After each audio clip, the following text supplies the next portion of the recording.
नमस्कार. गुड. जेव्हा मी बोलते तेव्हा मला असं वाटतं की मला किती प्रतिसाद पण यावा. तुमचे सगळ्यांचे हसरे चेहरे बघायला मला खूप आनंद होत आहे. आजच्या कार्यक्रमाचे अध्यक्ष बापूसाहेब शिदोळे, त्याच्यानंतर आपले इथले पास्ट प्रिन्सिपल मोरे सर, आजचे आपले इथले जे प्रिन्सिपल आहेत डॉक्टर सोनकांबळे सर, त्याच्यानंतर आपलं सरकार म्हणजे भादुले मॅडम, तसंच आजचे ह्या कार्यक्रमाचे जे सगळं अरेंजमेंट झालेले आहेत त्या सरिता सुरवसे मॅडम, इथे जो स्टाफ आहे ज्यांनी सगळे कार्यक्रम अरेंज केला आहे, टीचर्स, स्टुडंट्स, बाहेरून आलेले पण काही ह्या संस्थेशी निगडीतले कर्मचारी महिला आहेत, सगळ्यांचं मी खूप स्वागत करते. तसंच तुम्हाला सगळ्यांना महिला दिनाच्या खूप खूप शुभेच्छा देते. जरी महिला दिन 8 मार्चला डिक्लेअर केलेला आहे तरी महिला दिनाचे हे कार्यक्रम जवळजवळ एक आठवडा आपल्या इकडे चालत असतात, कारण की एकाच दिवशी शासनाचे कार्यक्रम असतात, काही इन्स्टिट्यूशन्सचे कार्यक्रम ठरलेले असतात, त्यामुळे आपल्याला ऑडियन्स मिळत नाही, कधी कधी काही गोष्टींचे कमतरता असते.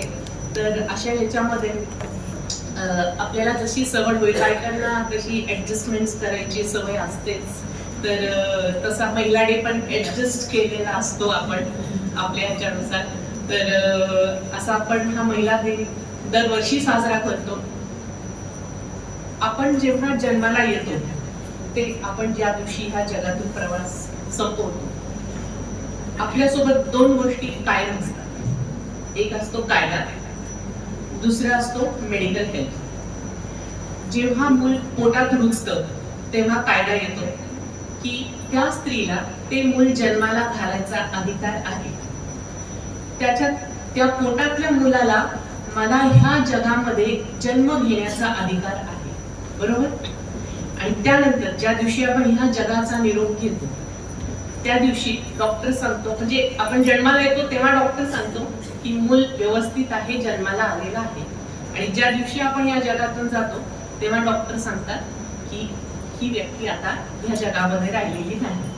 तसंच जेव्हा आपण जन्माला येतो तेव्हा तुमचं बर्थ सर्टिफिकेट कायद्याने सांगतं की तुम्ही जन्माला आलेले आहात, आणि ज्या दिवशी तुम्ही या जगातून जाता तुमचं डेथ सर्टिफिकेट सांगतं की तुम्ही या जगातून गेलेले आहात, बरोबर? म्हणजे there are 2 things जे तुमच्या बरोबर कायम असतात, ते म्हणजे मेडिकल हेल्थ आणि दुसरा म्हणजे कायद्याची मदत. तर आपण इथे आज स्पेसिफिकली वुमेन लॉ बद्दल बोलणार आहोत. आपण जर तुम्ही गुगलवर जर सर्च केले तर महिलांसाठी अनेक कायदे आलेले आहेत. मग जर स्त्री पुरुष कायदा समान आहे तर मग हे सेपरेट वुमेन लॉची आपल्याला काय गरज आहे? का महिलांसाठी वेगळे कायदे निर्माण झालेले आहेत? तर त्याच्यामध्ये अनेक गोष्टी आहेत की आपली जी सामाजिक व्यवस्था जी आहे ती अशी होती की महिलांना कुठल्या अनेक गोष्टीमध्ये प्राधान्य दिलं जातं. बऱ्याचशा गोष्टींचे जे डिसिजन्स होते हे पुरुष वर्ग घ्यायचे. आता त्याची परिस्थिती खूप बदललेली आहे. मग जसं जसं इव्हेंच्युअली जशी सोसायटी चेंज होत गेली तशी तशी कायद्यांची गरज भासायला लागली. कॉन्स्टिट्यूशन आपल्याला अधिकार देतो, प्रत्येकाला जगण्याचा अधिकार आहे. जगण्याचं म्हणजे काय अगदी कसंही जगण्याचं नाही, तर एक चांगलं आयुष्य जगण्याचा अधिकार आहे, ज्याला आपण एक स्पेसिफिक वर्ड जर द्यायचा तर डिग्निफाईड लाईफ, म्हणजे एक चांगलं स्वाभिमानी सन्माननीय असं जीवन जगण्याचं प्रत्येकाला अधिकार आहे. मग आधीच्या सोसायटीमध्ये, आधीच्या काळामध्ये बायका जन्माला तर येत होत्या पण त्यांना सन्मान, डिग्निटी जी आपण म्हणतो, या गोष्टी मिळत नव्हत्या. त्यांना अनेक गोष्टींपासून वंचित होत्या. त्या अनेक गोष्टींचे अधिकार नव्हते. राईट टू लाईफ आहे, राईट टू प्रॉपर्टी नव्हती. मग हळूहळू जशी सोसायटीमध्ये चेंजेस येत गेले तसे तसे कायद्यांची निर्मिती झाली. त्याच्यामध्ये महिलांचे जर तुम्ही म्हणाल तर राईट टू प्रॉपर्टी, म्हणजे आधीचा काळ असा होता, मी स्वतः एक साक्षीदार आहे की माझी आई ह्या 4 बहिणीच होत्या, दे डिडंट हॅव ब्रदर. तर त्यांना किती अडचणी फेस कराव्या लागल्या की जेव्हा मी आईकडून ऐकले तर तेव्हा मला असं वाटायचं की किती पथेटिक लाईफ आहे बायकांचं. म्हणजे जस्ट बिकॉज ती बाई आहे म्हणून तिला प्रॉपर्टीचे अधिकार नाकारले जायचे, तिला चांगल्या जीवनाचा अधिकार नाकारला, इतकं की आमचे त्यांचे जे कझन्स होते, चुलत काका वगैरे जे होते, अगदी माझ्या आजीचे दागिने साड्या, की तुम्ही विधवा आहे, तुम्हाला दागिन्यांची काय गरज, तुम्हाला जरीच्या साड्यांची काय गरज. ह्या सगळ्या गोष्टी जेव्हा मी आईकडून ऐकल्या तेव्हा मला असं वाटायचं की किती पथेटिक जीवन होतं बायकांचं. पण आताची परिस्थिती अगदी विरुद्ध, कारण कायद्याने स्त्रियांना ते अधिकार दिले की त्या प्रॉपर्टीमध्ये वाटा घेऊ शकतो. म्हणजे वडिलांच्या प्रॉपर्टीमध्ये मुलाला आणि मुलीला समान हक्क, बरोबर, हे प्रॉपर्टीच्या संदर्भात झालं. सेकंड, आपण जेव्हा म्हणतो की मुलीला राईट टू एज्युकेशन, आधी स्त्रियांना शिक्षणाचं म्हणजे फार तर आपल्या मला वाटतं मॅक्सिमम माझ्या इच्छा ज्या बायका आहेत त्यांच्या आया 10वी पर्यंत शिकलेल्या असतात. त्याच्या पुढे शिकण्याचे त्यांना आई वडिलांना गरजही वाटत नव्हती, त्यांना एज्युकेट करावं, किंवा अनेक गोष्टी होती की जवळपास शाळा कॉलेजेस नाही, त्यामुळे पुढचं शिक्षण घेता आलं नाही, तर त्यांचा एज्युकेशनचा हक्क त्यांना नाकारला जायचा. पण आताची परिस्थिती अगदी वेगळी आहे. आता मुली शिकता आहेत, त्यांना हवं ते शिक्षण घेत आहेत, त्यांना हवं त्या फॅकल्टीमध्ये त्या साईट्सच्या शिक्षण घेऊन त्याच्यामध्ये ते प्रावीण्य मिळवत आहे. हा झाला राईट टू एज्युकेशनचा भाग. नंतर आता सगळ्यात महत्वाचं जेव्हा विषय तो म्हणजे फॅमिली लॉ. आपल्या इकडे मुलगी जन्माला आली म्हणजे ती कितीही शिकली तरी आई वडिलांचं सगळ्यात मोठं स्वप्न असतं की तिने लग्न करावं आणि सासरी जावं. मग अशा जेव्हा ही परिस्थिती होती तेव्हा आधी असं होतं की मुलगी जेव्हा सासरी जायची तिला कुठलेच तिथे अधिकार नव्हते. नवरा वाटेल तेव्हा मारणार, घरातले लोक वाटेल तेव्हा टोमणे देणार, घरातल्या लोक तिचा छळ, म्हणजे नवरा मारायचा एकटा असं नाही, सासू मारायची, सासरे मारायचे, दीर मारायचं, कुणीही तिला मारू शकायचं, म्हणजे अशी परिस्थिती होती. मग जेव्हा ह्या सगळ्या गोष्टी वारंवार आणि समाजाच्या खूप पुढे आल्या त्यावेळेला फॅमिली लॉज मध्ये काही नवीन प्रकारचे कायदे आले. पहिले लग्नाच्या बाबतीत असं होतं की खूप लहान वयात लग्न करायचे. मग मॅरेज रिलेटेड लॉज आले की 18 वर्षाची झाल्याशिवाय मुलीचं लग्न करायचं नाही. आता जरीही ह्या गोष्टी बदलल्या तरी काही समाजांमध्ये, काही प्रकारच्या जातींमध्ये किंवा खूप ग्रामीण अशा काही भागांमध्ये अजूनही मुलींचं खूप लवकर लग्न केलं जातं. म्हणजे आम्ही ज्या कोर्टात प्रकरण बघतो तर त्यांचं खूप कमी वयामध्ये लग्न केलं जातं. 14, 15, 16 वर्षाची झाली की लग्न करतात. म्हणजे जशी ती मोठी झाली, शहाणी झाली की तिचं लग्न करतात, तिला आता मुलं होऊ शकतील म्हणून तिचं लग्न करतात, बरोबर. पण त्या ह्याच्यामध्ये काय होतं प्रॉब्लेम की ती मुलगी इतकी लहान असते की तिच्यामध्ये कुठलाही निर्णय घेण्याची क्षमता नसते. आता आपल्या सगळ्यांना मुलं आहेत, तुम्हीच सांगा, तुमची मुलगी जर 14 वर्षाची आहे, तिचं लग्न झालं तर ती डिसिजन घेऊ शकते का? आज बाहेर जाताना मी हा ड्रेस घालू की हा ड्रेस घालू, हो की नाही? आपली मुलगी आपल्याला पहिला प्रश्न हाच विचारते. म्हणजे ज्या मुलीला आपण बाहेर जाताना आज कुठला ड्रेस घालावा हे निर्णय घेता येते, तिने शेपूची भाजी बनवायची का मेथीची भाजी बनवायची हा निर्णय घेणं किती अवघड आहे. आणि मग तू हीच भाजी का बनवली म्हणून तिने मार खायचा. मग याच्याकरता आई वडिलांनी थोडं हे लक्षात द्यायला पाहिजे की जेव्हा तुम्हाला वाटतं की तुमची मुलगी तेवढी परिपक्व झालेली आहे की तिच्या आयुष्याचे निर्णय ती स्वतः घेऊ शकते, तेव्हा तिचं लग्न केलं पाहिजे. कायदे आहेत, पण कायदे हे तुमच्या भल्यासाठी आहे, पण आपण त्या कितपत त्याच्यामध्ये फिट होतो हा ज्याने त्याने निर्णय घ्यायचा असतो. प्रॉपर्टी लॉ बद्दल बऱ्याच वेळा असं होतं की काही महिला म्हणतात अशी प्रॉपर्टी आहे मग मला त्याच्यात वाटा मिळेल का. हे बघा, प्रत्येक केस जी असते ना तिचे फॅक्ट्स वेगळे असतात. मग एक मध्ये एक बाई आली होती, मला अशी प्रॉपर्टी, मला त्याच्यामध्ये मॅडम वाटा मिळायलाच पाहिजे, माझ्या वडिलांची होती. मग खोलात विचारल्या गेल्यानंतर तिची आई तिच्या वडिलांची दुसरी बायको होती. हा फॅक्ट कुठे, म्हणजे हा फॅक्ट कन्सिडर तिने काहीच केला नाही. कायदा काय सांगतो की मला समान वाटा. अरे पण त्याच्यात खूप गोष्टी असतात, खूप वलय असतात. तर जेव्हा तुम्ही वकिलाशी बोलतात ना तेव्हा तुमच्याकडे काही गोष्टी लिहिलेल्या किंवा तुमच्या स्वतःकडे असल्या पाहिजे की ह्याची पार्श्वभूमी काय जण फोनवर आमची अशी प्रॉपर्टी आहे, अरे काय मारतोय वकील म्हणजे काय महाभारतातला संजय आहे का की त्याला इथे बसून तुमची प्रॉपर्टी कुठे दिसते, अरे त्याचे पुढे मागे काय, ती कुठल्या हद्दीत येते, ती एनए झाली, असे 100 गोष्टी असतात. तर थोडस हे सामान्य लोकांनी भान पण ठेवलं पाहिजे की जेव्हा तुम्ही कायद्याची मदत घेतात, जे आता यादव मॅडम म्हणाले डॉक्युमेंट्स, मी डॉक्युमेंट्स या विषयाकडे येते आता, की महिलांना आता इथे एवढ्या महिला आहेत, तुमच्यापैकी किती जणांकडे तुमच्या राहत्या घरचा उतारा आहे? हात पुरळ. आणि हा विषय कधी तुम्ही जेव्हा कोर्टामध्ये एखादा इश्यू होतो, मॅक्सिमम टाइमला हजबंडची अनटाइमली डेथ होते, ऍक्सिडेंट मध्ये डेथ होते किंवा काय, त्या बाईकडे स्वतःच्या घरची उतारे नाही, स्वतःचे कुठले डॉक्युमेंट नाही, आपण ज्या शाळेतून शिकले त्या शाळेचा सोडल्याचा दाखला नाही, आणि तुमच्याकडे तुमचे स्वतःचेच जर डॉक्युमेंट नाहीये, तुम्ही कसं काय ही सगळ्या गोष्टी निभावून घेणार आहात? तर हे डॉक्युमेंटेशन फार गरजेचं आहे. अकाउंट आम्ही तेव्हा बोललो होतो की अकाउंट प्रत्येकाने किती महिलांना सांगितलं, असं नाही की मध्यम घरातल्या महिला किंवा गरीब महिला, चांगल्या घरातल्या महिला अगदी अतिश्रीमंत असे दागिने घालून मिरवणार, पण बँक मध्ये खाते नाही. अरे मला करताय काय तुम्ही? काही महिला अशा आहेत की ज्या वर्किंग वुमन आहेत, त्यांचा पगार तर सॅलरी त्यांच्या सॅलरी अकाउंटला येते, एटीएम कार्ड नवऱ्याकडे. कशाला कमवताय तुम्ही? कमवताय कशाला तुम्ही? म्हणजे ही सिच्युएशन जोपर्यंत चेंज होत नाही ना, तोपर्यंत मला महिला दिन 100% सेलिब्रेट होतोय असं मी म्हणणार नाही. ज्या दिवशी तुम्ही असं जाऊन म्हणाल घरी, मी उद्या औरंगाबादला चाललेले आहे, माझं एक काम आहे, असं तुम्ही डिक्लेअर करा, तो महिला दिन.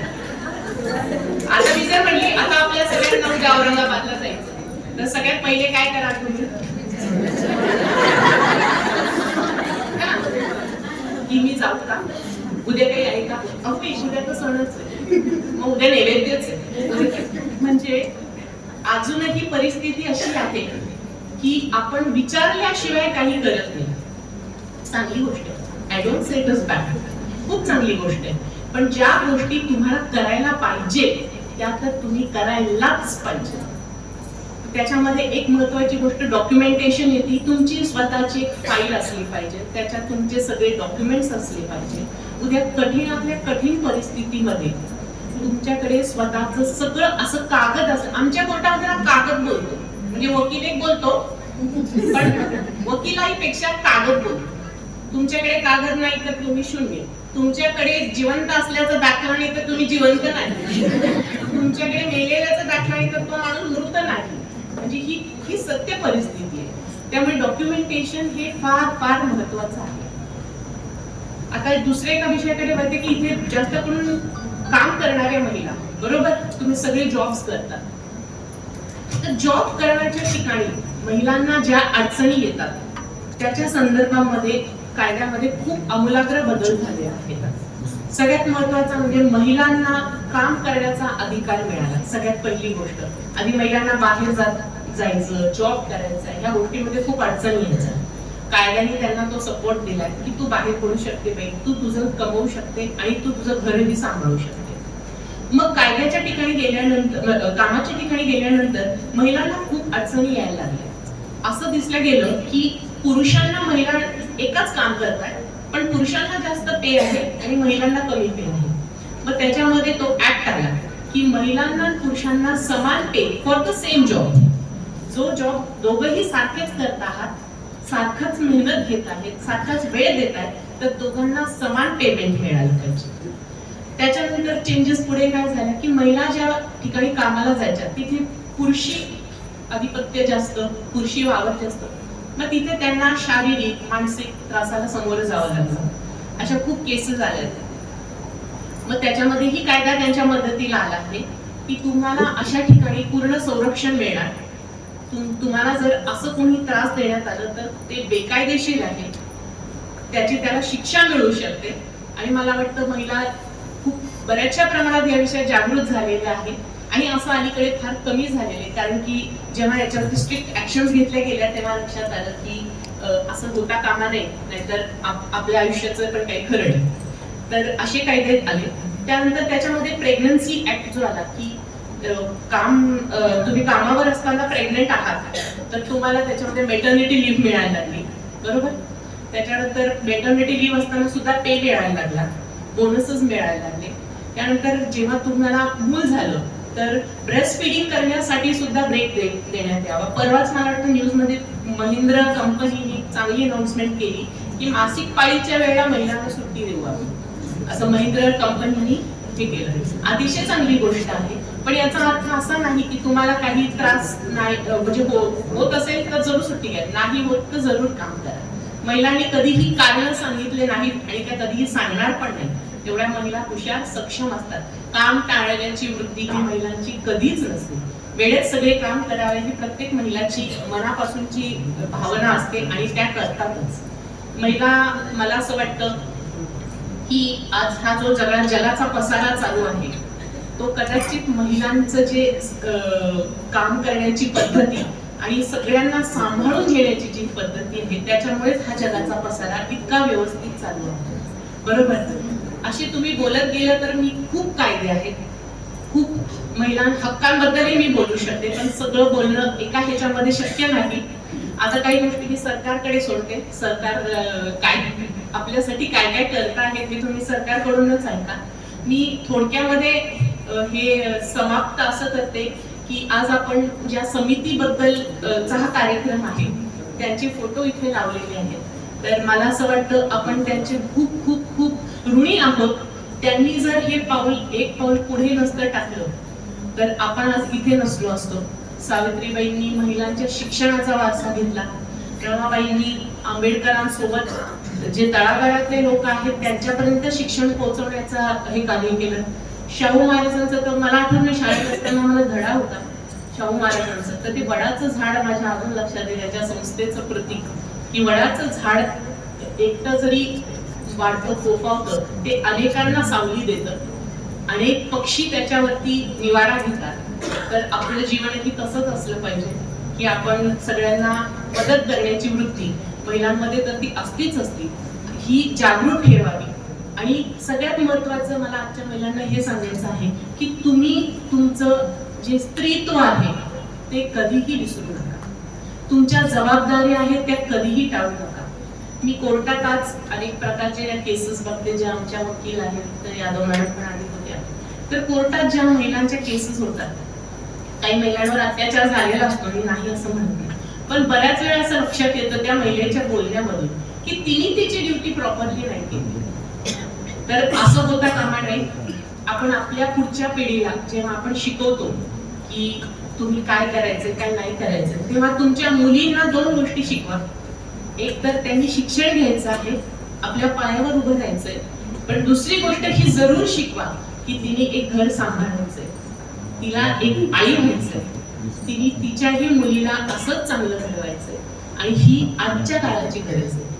कायदे आहेत, सगळं आहे तुमच्या मदतीला, एका हाकेवर कायदे आहेत, पण जी गोष्ट आपल्याला घरातून आपल्या मुलींना सांगायची आहे ती मला असं वाटतं फार महत्वाची आहे. तिथे कुठेतरी आजची आई थोडी कमी पडते आहे की ती मुलींना हे शिकवायला कमी पडते की तुला घरही सांभाळायचं. हे बघा, तुलना ही समान गोष्टीत असते, बरोबर.